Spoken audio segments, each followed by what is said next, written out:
আমি মাওলানা ইয়াসিনকে বলবো এখনো পর্যন্ত যে সাবজেক্ট ক্লিয়ার হয়নি, যদি আপনি চান এখন পর্যন্ত অনলাইন হলে অনলাইন, অফলাইন হলে অফলাইন, সেই সাবজেক্ট ডিবেট হোক, আমি আহমদ রাজা হাজির।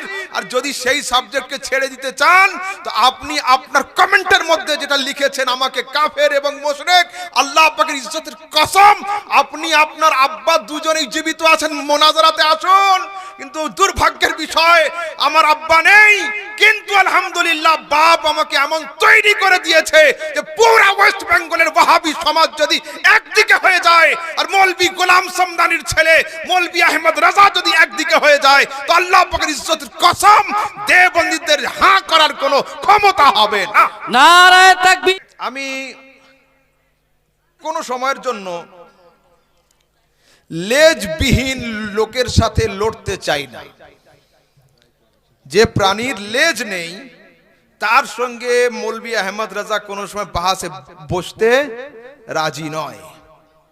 তবু আপনারা জানেন বর্ধমানের কারি ইয়াসিন সাহেবের সঙ্গে আমার দুইবার মোনাজারার কথা হয়েছে, আমি প্রেজেন্ট হয়েছি, কিন্তু তিনি অ্যাবসেন্ট ছিলেন।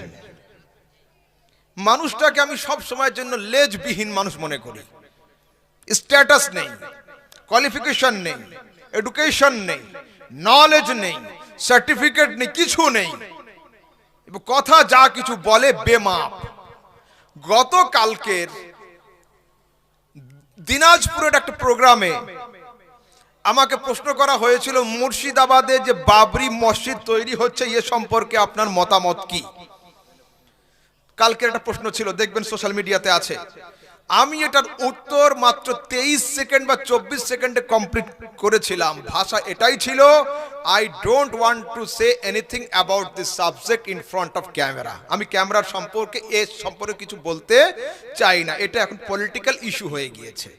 হলো, আমি হায়ের দিকেও বলি নাই, নায়ের দিকেও বলি নাই, বলেছি আমার ইচ্ছা নেই এ সম্পর্কে কথা বলতে।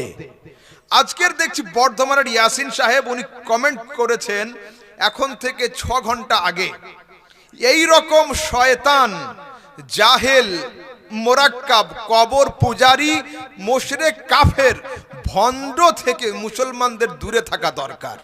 এটাই ভাষা? আপনার ভাষা আপনার বংশকে চিনিয়ে থাকে, আপনার ব্যবহার আপনার আব্বু আম্মু এবং ফ্যামিলি ব্যাকগ্রাউন্ড লোকের সামনে প্রকাশ করে। ছাত্রকে দেখে লোক শিক্ষকের খোঁজ নেয়। আলহামদুলিল্লাহ আহমদ রাজাকে দেখে লোক হযরতে গোলাম সমদানিকে খোঁজ নিবে যে বেটা যদি এই বাপকে ছিল খোঁজ নাও একটু। তো আলহামদুলিল্লাহ আমাদের জুবান কোনো সময় স্লিপ করে না এবং আমাদের চরিত্রের মধ্যে কোন সময় পাল্টিবাজি এই স্বভাব আমাদের নেই। আমি চুপ আছি কেন? কয়েকদিন আগে আহলে হাদিসের মুমতাজুল ইসলাম মসজিদের বিরোধিতা করে শক্ত কথা বলে 24 ঘন্টার মধ্যে 90 ডিগ্রি পাল্টি দিয়েছেন।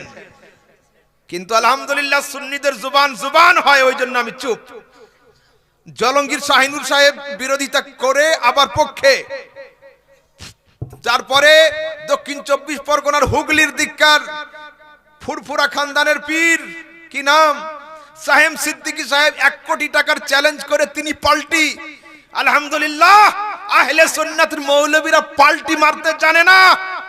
তুমি যে কথাগুলো বলেছো কাফের মুশরিক, ইসলাম ধর্মের মধ্যে এই কাফের আর মুশরিক হলো সবচেয়ে ভারী শব্দ। এর চেয়ে ভারী শব্দ আর কিছু নেই।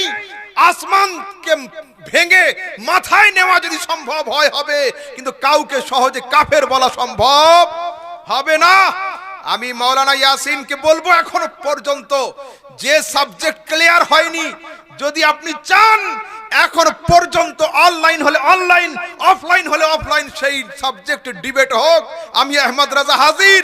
আর যদি সেই সাবজেক্টকে ছেড়ে দিতে চান তো আপনি আপনার কমেন্টের মধ্যে যেটা লিখেছেন আমাকে কাফের এবং মুশরিক, আল্লাহ পাকের ইজ্জতের কসম, আপনি আপনার আব্বা দুজনেই জীবিত আছেন, মোনাজারাতে আসুন।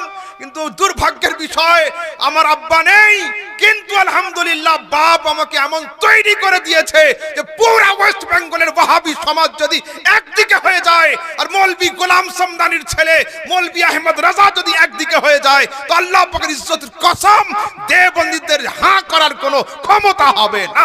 নারায়ে তাকবীর, নারায়ে রিসালাত, মাসলাকে আলা হযরত জিন্দাবাদ, উলামায়ে আহলে সুন্নাত জিন্দাবাদ, উলামায়ে আহলে সুন্নাত জিন্দাবাদ, নারায়ে তাকবীর, আল্লাহু আকবার, নারায়ে রিসালাত, ইয়া রাসূলুল্লাহ। এখনো পর্যন্ত আপনার পিতা জীবিত আছেন, দেওবন্দীদের বয়স্ক আলেম, সঙ্গে তাকে নিয়ে আসুন, আর নয়তো দারুল উলুম দেওবন্দ থেকে দু চারটে ভাড়া করে নিয়ে আসুন। মিথ্যা বলাই তো আপনাদের অভ্যাস, আপনাদের খসলত। পশ্চিমবঙ্গের দুটো কারিকে নিয়ে বউ সাজিয়ে ওখানে সৌদির কারি সাজিয়েছিলেন, ওই রকম ভাড়া করে নিয়ে আসুন। আলহামদুলিল্লাহ আরবি বলতে পারি, আরবি পড়তে পারি। যদি সৌদির আলেম পর্যন্ত মুনাজারাতে আসে, গোলাম সমদানি নিজের ছেলেকে যা তৈরি করে গিয়েছে, আমি কথা বলার জন্য দোভাষী হায়ার করে আনতে হবে না। ও ইংলিশে যদি বলে আমি ইংলিশে বলতে পারি, ও যদি আরবিতে মুনাজারা করে আমি আরবিতেই মুনাজারা করতে রাজি রয়েছে। এত সহজ নয়। আপনি কি বললেন? কাফের, মুশরিক, এত বড় কথা? তো আসুন একবার সামনাসামনি হওয়া যাক, একবার আকীদা নিয়ে পাল্লাপাল্লি হোক যে আহলে সুন্নাত ভারী না বাকি তোমাদেরটা ভারী। আমি অনুরোধ করব এই টাইপের কথা বলে বিভ্রান্তির সৃষ্টি করবেন না। সমাজের হাল, দেশের হাল, ভারতের হাল ঠিক নেই। আমি কোনো সময়ের জন্য চাই না নিজেদের মধ্যে সমস্যা বড় হোক, তুঙ্গে পৌঁছক, কিন্তু আপনার বিহেভ, আপনার চরিত্র, বডি ল্যাঙ্গুয়েজ, আপনার ওয়ার্ড, আপনার সেন্টেন্স সবগুলো রং থাকে, আপনার পক্ষের আলেমরা পর্যন্ত সাক্ষী। আর যদি আপনি চান আমি সেটাও দেখাতে পারবো। আপনাদের বেলডাঙ্গার সুরুলিয়া মাদ্রাসার মাওলানা সাহেবের কল রেকর্ডিং আমার কাছে রয়েছে। তাকে ফোন করে জিজ্ঞাসা হয়েছিল যে মোনাজারা মুফতি গোলাম সমদানি সাহেবের ছেলের সঙ্গে আহমদ রাজার হবে, কারি ইয়াসিন কি আসবে? তো আপনাদের সুরুলিয়ার আলেম বলেছিল পাগলার কথা ছেড়ে দেন, ওর কথা কে বলে? এ কথা আপনার দেওবন্দি আলেম আপনার সম্পর্কে বলেছিল, সে কল রেকর্ডিং আমার কাছে রয়েছে। সেই জন্য খবরদার, আপনার ডিগ্রি হলো কারি সাহেব, জলসায় আসুন, চুপচাপ কানে হাত দিয়ে কেরাত করে বাড়ি চলে যান, ফতোয়া দেওয়ার দরকার নেই। ফতোয়া দেওয়ার জন্য অনেক লোক রয়েছে, ঠিক আছে? যেটা যার সাবজেক্ট নয় সেই সাবজেক্টে তার আলোচনা করা একদমই ঠিক হবে না।